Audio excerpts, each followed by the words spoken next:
اللهم إني أسألك علما نافعا.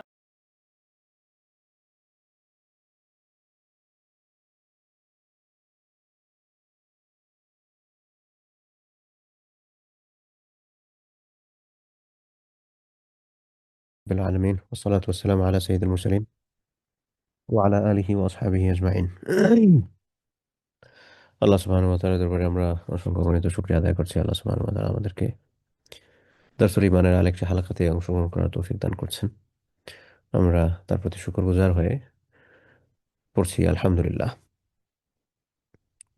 আমাদের পক্ষ থেকে অসংখ্য গণিত দরুদ ও সালাম আমাদের প্রিয় নবী মুহাম্মদ, আমরা সবাই পড়ি সাল্লাল্লাহু আলাইহি ওয়াসাল্লাম, এবং তার সম্মানিত পরিবার পরিজন সাহাবায়ে কেরাম তাদের সবার প্রতি আল্লাহ সুবহানাহু ওয়া তাআলা তাদের সম্মান মর্যাদা আরো বাড়িয়ে দেন। আমরা গত সপ্তাহে ইব্রাহিম আলাইহিস সালামের দুই সন্তান নিয়ে কথা শুরু করছিলাম। কতটুকু গেছিলাম আমার আসলে মনে নাই। তো ওনাদের লাইফ সম্পর্কে একটু কথা বলি। ইব্রাহিম আলাইহিস সালামের দুজন সন্তান ছিলেন আমরা জানি। একজন হচ্ছেন ইসহাক আর একজন হচ্ছেন ইসমাইল, এবং দুইজনই ইব্রাহিম আলাইহিস সালাতু ওয়াস সালামের জীবনের শেষ দিকে এসে তাদের আগমন ঘটেছিল পৃথিবীতে। ইসমাইল আলাইহিস সালামের যখন জন্ম হয় তখন ইব্রাহিম আলাইহিস সালামের বয়স ছিল হচ্ছে ৮৬ বছরের মতো, ৮৬ থেকে ৯০ এর মধ্যে আর কি। অধিকাংশ যে সকল সোর্স আছে এগুলাতে ৮৬ পাওয়া যায়। আর ইসহাক আলী ইসলামের জন্ম যখন হয় তখন বয়স ছিল প্রায় ১০০ বছর। ইসমাইল আলী ইসলাম এবং ইসহাক আলী ইসলামের বয়সের পার্থক্য প্রায় ১৪ বছর। ইসহাক আলী ইসলাম এর আম্মা ছিলেন ইব্রাহিম আলী ইসলামের প্রথম স্ত্রী সারা, এবং ইসমাইল আলী ইসলামের আম্মা ছিলেন হাজার, আমরা বাংলায় যেটা হাজেরা বলি আর কি। উনি ছিলেন ইব্রাহিম আলী ইসলামের দ্বিতীয় স্ত্রী। আপনাদের মনে আছে কিনা আমি বলেছিলাম ওনাকে, ওই যে বাদশার কথা মনে আছে, লম্পট বাদশা, সে দিয়েছিল হচ্ছে সারা আলাহ ইসলামকে। আর পরে সারা আলাহ ইসলাম ওনাকে আজাদ করে দিয়ে ইব্রাহিম আলাইহিস সালামের সাথে বিয়ে দিয়ে দিয়েছিলেন।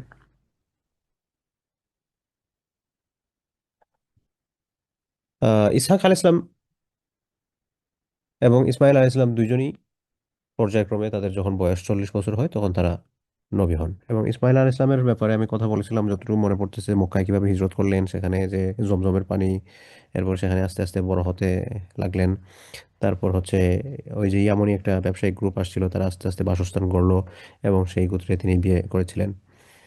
এগুলো তো মেনশন করছি। ইসহাক আলাইহিস সালাম উনি বিয়ে করছিলেন যাকে, উনার একটা নাম পাওয়া যায়, রফকা বিনতে বাতাউইল, বাতাওয়াইল। এই নামটা ওনার মেইন নাম হচ্ছে রফকা আর কি। এই নামটা ইতিহাসে পাওয়া যায়। এবং ইসহাক আলাইহিস ইসলামের আম্মা, তিনি কিন্তু সন্তান জন্ম দেওয়ার মতো অবস্থায় ছিলেন না। আহ, এটাকে, যাদের সন্তান হয় না, বাংলায় এটাকে কি বলে, উম, এই যে বন্ধা মনে হয় এই টাইপের। আল্লাহ মাফ করুন, একজন নবীর স্ত্রী সম্পর্কে এই শব্দটা হয়তো বেখাপ্পা, এই মুহূর্তে আসলে অন্য শব্দ মাথায় আসতেছে না আর কি। জাস্ট বোঝানোর জন্য বললাম, মানে উনার ওই অবস্থায় সন্তান জন্ম দেওয়ার মতো কোনো ক্যাপাসিটি উনার মধ্যে বলা যায় ছিল না আর কি। কিন্তু আল্লাহ সুবহানাহু ওয়া তাআলা চাইলে তো সবকিছুই পারেন। তো সেই হিসেবে ইসহাক আলাইহিস সালামের জন্ম হয়েছিল। এবং ইসহাক আলাইহিস সালামের যে ফ্যামিলি ট্রাইব, তার সন্তান তার সন্তান তার সন্তান, এভাবে যেতে যেতে এই চেইনের মধ্যে অনেক নবী রাসূল এসেছেন। মুসা আলাইহিস সালাম, ঈসা আলাইহিস সালাম, বনী ইসরাইলের যে সকল নবী রাসূল অধিকাংশই হচ্ছে এই চেইনে আসছেন। ইয়াকুব আলাইহিস সালামের ইমিডিয়েট যে সন্তান ছিলেন, ইসহাক আলাইহিস সালামের ইমিডিয়েট সন্তান ছিলেন হচ্ছেন ইয়াকুব আলাইহিস সালাম। ইসহাক আলাইহিস সালামের দুইজন সন্তান ছিলেন, একজনের নাম ছিল হচ্ছে ঈস, আরেকজনের নাম হচ্ছেন ইয়াকুব। এবং তাদের অবস্থান ছিল হচ্ছে ওই যে কেনানের আশেপাশে একটা এলাকা ছিল হ্যাব্রন, ওই সেখানে বেশি সময় ছিলেন। এবং ইসহাক আলাইহিস সালাম এই দুনিয়াতে প্রায় ১৮০ বছর, ১৮০ বছরের মতো এই দুনিয়ার মধ্যে ছিলেন। তাহলে আমরা ইসহাক আলাইহিস সালামের জীবনী সম্পর্কে ওনার স্ত্রীর কথা জানলাম যে ওনার স্ত্রীর নাম ছিল হচ্ছে রফকা। ওনার দুই সন্তান ছিলেন, একজনের নাম ছিল হচ্ছে ঈস, আরেকজনের নাম ছিল হচ্ছে ইয়াকুব। এবং ইয়াকুব আলাইহিস সালামের আরেক নাম ছিল হচ্ছে ইসরাইল। এবং ইয়াকুব আলাইহিস সালামের সন্তান ইউসুফ আলাইহিস সালাম, এভাবে লম্বা একটা চেইন এখান থেকে শুরু হয় আর কি। তো এই হচ্ছেন আপনার ইসহাক আলাইহিস সালাম সম্পর্কে সংক্ষিপ্ত কিছু কথা আর কি। এছাড়া কোরআন কারীমের বিভিন্ন জায়গায় ইসহাক আলাইহিস সালাম সম্পর্কে কথা আছে। আহ, যেমন আপনি আহ, যদি আয়াতের কথা বলেন, সূরা বাকারার একটা অংশে আছে, আলে ইমরানে আছে, আনআমে আছে, সূরা হুদ, ইউসুফ, এরকম সূরা ইব্রাহিম, বিভিন্ন জায়গায় মোটামুটি আপনি পুরা কোরআন শরীফ খুঁজলে ইসহাক আলাইহিস সালাম সম্পর্কে 30-35টা আয়াত অ্যাটলিস্ট পাওয়ার কথা আর কি। এক্স্যাক্টলি সংখ্যাটা এই মুহূর্তে মনে নেই, হয়তো অনলাইনে সার্চ করলে পাবেন। তবে এরকম হবে, 30-35টা আয়াত ডেফিনেটলি ওনার সম্পর্কে আছে। আর ইসমাইল আলাইহিস সালাম সম্পর্কে মনে হয় আমি গত সপ্তাহে কথা শেষ করছি, তাই এই আর কথা না বলি। ইসহাক আলাইহিস সালামের যে সন্তান ছিলেন, দুই সন্তান, একজন ছিলেন হচ্ছে ঈস আর একজন হচ্ছেন ইয়াকুব। ওই ঈস উনি নবী ছিলেন না। ইয়াকুব আলাইহিস সালাম উনি হচ্ছে নবী ছিলেন। এবং ঈস এবং ইয়াকুব এই দুইজন আবার যমজ ছিলেন, যমজ। তো যমজের মধ্যে একজন আগে দুনিয়াতে আসেন, আরেকজন তো পরে দুনিয়াতে আসেন। সেই হিসাবে ইয়াকুব আলাইহিস সালাম দ্বিতীয়। ঈস প্রথমে দুনিয়াতে এসেছেন, আর ইয়াকুব আলাইহিস সালাম পরে আসছেন। এবং ইয়াকুব আলাইহিস সালামের আরেকটা নাম ছিল হচ্ছে ইসরাইল। ইসরাইল নামের অর্থ কিন্তু ভালো, এটা হিব্রু ভাষা। এটার অর্থ হচ্ছে আল্লাহর বান্দা, আব্দুল্লাহ। ঠিক আছে, যাই হোক। এরপরে ইয়াকুব আলী সালাতু ওয়াসালাম উনি এক সময় ওনার মামার বাড়ি যাইতেছিলেন। ইয়াকুব আলাইহিস সালামের আম্মার নাম কি মনে আছে কিনা আপনাদের? দেখি আপনার মনে আছে কিনা বলেন তো। ইয়াকুব আলাইহিস সালামের আম্মার নাম কি? একটু আগে বলছি। কে বলতে পারবেন? কে বলতে পারবেন ইয়াকুব আলাইহিস সালামের আম্মার নাম? আমি একটু আগে বলে আসছি। তো ইয়াকুব আলাইহিস সালামের আম্মার নাম হিসেবে বলি নাই, কিন্তু অন্যভাবে বলে আসছি আর কি। রাফা সুজা। রাফকা। ভেরি গুড, মাশাআল্লাহ, মাশাআল্লাহ। অর্থাৎ ইসহাক আলাইহিস সালামের স্ত্রীর নাম কি ছিল? রাফকা। তো ইসহাক আলাইহিস সালামের স্ত্রীকে ইয়াকুব আলাইহিস সালামের আম্মা, ইয়াকুব আলাইহিস সালামের আম্মার নাম ছিল রাফকা। তো একদিন ওই ইয়াকুব আলাইহিস সালাম উনি ওনার নানা বাড়িতে যাচ্ছিলেন।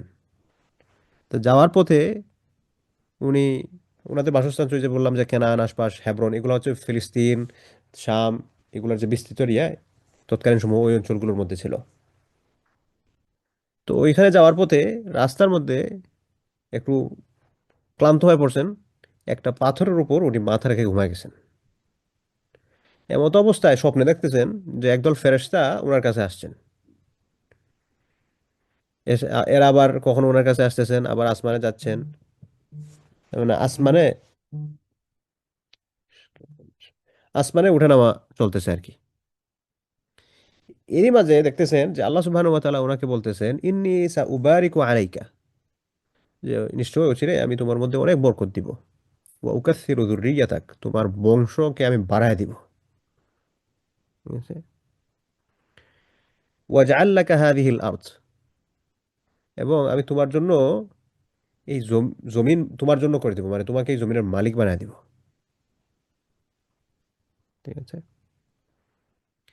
তো এরপরে ইব্রাহিম, সরি, ইয়াকুব আলাইহিস সালাম উনি তো ঘুম থেকে উঠছেন।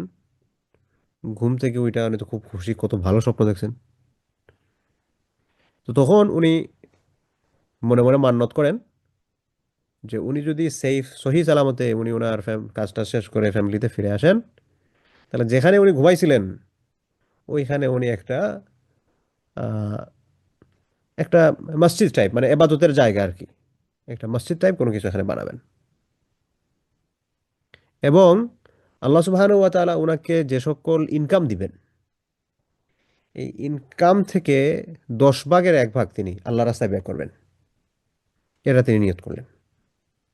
তাহলে দুইটা নিয়ত, একটা হচ্ছে যে যেখানে উনি ঘুমাইছিলেন সহি সালামতে গিয়ে পৌঁছলে সেখানে হচ্ছে একটা ইবাদতখানা বা আপনার একটা মসজিদ, হ্যাঁ, এরকম একটা কিছু ইবাদতের প্লেস আর কি, প্লেস অফ ওয়ার্শিপ যেটাকে বলা হয়। তো একটা প্লেস অফ ওয়ার্শিপ বানাবেন, এবং উনি ওনার ইনকাম থেকে 10% আল্লাহ সুবহানাহু ওয়া তাআলার রাস্তায় খরচ করবেন, 10 ভাগের 1 ভাগ তার ইনকামের। পরবর্তীতে উনি সবকিছু ঠিকঠাক করে যান, এবং পরে যাতে আইসা এই জায়গাটা চিনতে পারেন এজন্য এই যে পাথর যেটা ছিল, যেটার মধ্যে মাথা রেখে ঘুমাইছিলেন, এটার মধ্যে একটা চিহ্ন রেখে আসলেন, চিহ্ন তৈরি করে রেখে আসলেন। এবং তৎকালীন সময়ে ইয়াকুব আলাইহিস সালাম এই ঘরের নাম রাখছিলেন হচ্ছে বাইতুল্লাহ, আল্লাহর ঘর। বাইতু ইল বলে আর কি তৎকালীন সময়ের ভাষায়। এবং এই স্থানে বর্তমানে যে মসজিদে আকসা আছে, এটা হচ্ছে ওই জায়গায় এর পরবর্তী প্রায় মানে 900-1000 বছর এরকম সময় পরে সুলাইমান আলী সালাতু ওয়াসসালাম এটাকে পুনরায় নির্মাণ করছিলেন। তো এই হচ্ছে ইয়াকুব আলী সালাতু ওয়াসসালামের আহ, কিছু কথা। এরপরে ইয়াকুব আলী ইসলাম বিয়ে শাদী করেন। তো বিয়ে শাদী কারে করছিলেন, এখানে যে তথ্যগুলো আছে এই তথ্যের মধ্যে কিছু ঝামেলা আছে আর কি। ওই যে ইসরায়েলি বর্ণনা যেগুলোকে বলা হয় আর কি, ইহুদি সূত্রে এগুলো কিছু বর্ণনা পাওয়া যায়। তো যে সকল বিষয় এগুলো সম্পর্কে আমাদের বক্তব্য হচ্ছে লা নুসাদ্দিকু ওয়া লা নুকাদ্দিবু, আমরা এগুলো সত্যায়ন করি না, মিথ্যাও করি না। তবে এগুলোর উপর আমাদের মানে কমে, এগুলা হাদিস না, সহজ কথা হচ্ছে এটা আর কি। এগুলোর উপর আমরা কি করবো না, তবে কিছু তথ্য পাওয়া যায় আর কি। তথ্য কি? তথ্য হচ্ছে ওই যে উনি ওনার মামার বাড়িতে গেছিলেন, নানা বাড়িতে, ওখানে গিয়ে উনি ওনার মামাতো বোনকে বিয়ে করেন। ওনার মামাতো বোনের নাম ছিল হচ্ছে, একজনের নাম ছিল হচ্ছে লাইয়া, আর আরেকজনের নাম হচ্ছে রাহিল। রাহিল এবং লাইয়া এই দুইজনকে বিয়ে করেন। এবং এই দুইজনকে যে বিয়ে করেছেন, তৎকালীন শরীয়তে দুই বোনকে একসাথে বিয়ে করা জায়েজ ছিল। তৎকালীন সময়ে এটা দুই বোনকে একসাথে বিয়ে করা জায়েজ ছিল। পরবর্তীতে এটা মুসা আলাইহিস ইসলামের শরীয়তে এসে বনু ইসরাইলের মধ্যেই মুসা আলাইহিস ইসলামের শরীয়তে এসে এটা পরবর্তীতে নিষিদ্ধ হয়। তো এই লাইয়া এবং রাহিল দুইজনকে যে বিয়ে করছেন, এই দুইজনের তো মোহর দেওয়া লাগবে। এখন মোহর কি? মোহর হচ্ছে ওই যে মামার মেয়েকে বিয়ে করছেন, ওই মামার আপনার দুই মেয়ের মোহর হিসেবে 7 বছর 7 বছর করে মামার বাড়িতে থেকে উনি হচ্ছে ছাগল চড়াবেন, দুম্বা চড়াবেন, মানে টোটাল 14 বছর। তো সেটা করছেন। এবং ওনার যে দুইজন স্ত্রী, তো দুইজনের যে দ্বিতীয় জন, এই দ্বিতীয় জন সন্তানের ঘরে পৃথিবীর ইতিহাসের বা পুরা ইউনিভার্সের ইতিহাসের সবচেয়ে সুন্দর মানুষ, সবচেয়ে সুন্দর পুরুষ যাকে গণনা করা হয়, ইউসুফ আলাইহিস সালাতু ওয়াস সালাম, উনার জন্ম হয়েছিল। তাইলে এখন বলেন তো, ইউসুফ আলাইহিস সালামের আম্মার নাম কি? দেখি কে কতটুকু বুঝতে পারছেন। ইউসুফ আলাইহিস সালামের আম্মার নাম কি বলেন? রাহিল ওস্তাদজি, রাহিল। রাহেল, ভেরি গুড, মাশাআল্লাহ। তাহলে ইউসুফ আলাইহিস সালামের আম্মার নাম হলো রাহিল। এবং ইউসুফ আলাইহিস সালামের আরেকজন ভাই ছিলেন, ইমিডিয়েট স্টেপ ব্রাদার না, আপন ভাই ছিলেন, ওনার নাম ছিল হচ্ছে বিনিয়ামিন। এই দুজনের জন্ম হয় হচ্ছে ওনার দ্বিতীয় স্ত্রীর ঘরে। আর বাকি যে আমরা জানি ইউসুফ আলাইহিস সালামের যে আরো 10 ভাই ছিলেন, ওই 10 ভাইয়ের জন্ম হচ্ছে স্টেপ ব্রাদার্স যারা আর কি, ওনারা হচ্ছেন আরেক মায়ের ঘরে। তাহলে ইন টোটাল ওনারা হচ্ছেন কয় ভাই? 12 ভাই। 12 ভাই। যাই হোক, তো পরবর্তীতে ইউসুফ আলাইহিস ইসলামের যে প্রথম স্ত্রী, যিনি আবার লাইয়া, উনার মাধ্যমে যে ফ্যামিলি চেইনটা নেমে যায়, ওই ফ্যামিলি চেইনের মধ্যে ওনাদের প্রায় পঞ্চম অধস্তন পুরুষ যেটাকে বলা হয় আর কি, ফিফথ জেনারেশন, এই ফিফথ জেনারেশনে এসে মুসা আলী ইসলাম এবং মুসা আলাইহিস সালামের ভাই হারুন আলী ইসলাম, ওনারা নবী হন। আচ্ছা, এরপরে তো হচ্ছে ইয়াকুব আলী ইসলামের জীবনে ইউসুফ আলী ইসলামের যে ছোটকালে ওনার জন্ম হয়েছে, তারপর ওনার স্বপ্ন, এগুলো আমরা ইউসুফ আলী ইসলামের জীবনীতে আলোচনা করবো ইনশাল্লাহ। তো সেটা গেলে অনেক লম্বা হবে। আমরা যদি সেদিকে না গিয়ে শুধু ইয়াকুব আলী ইসলামের জীবনের মধ্যে স্টাক থাকি আর কি, তাহলে ইয়াকুব আলী ইসলাম স্বাভাবিকভাবে 40 বছর বয়সে নবী হয়েছেন।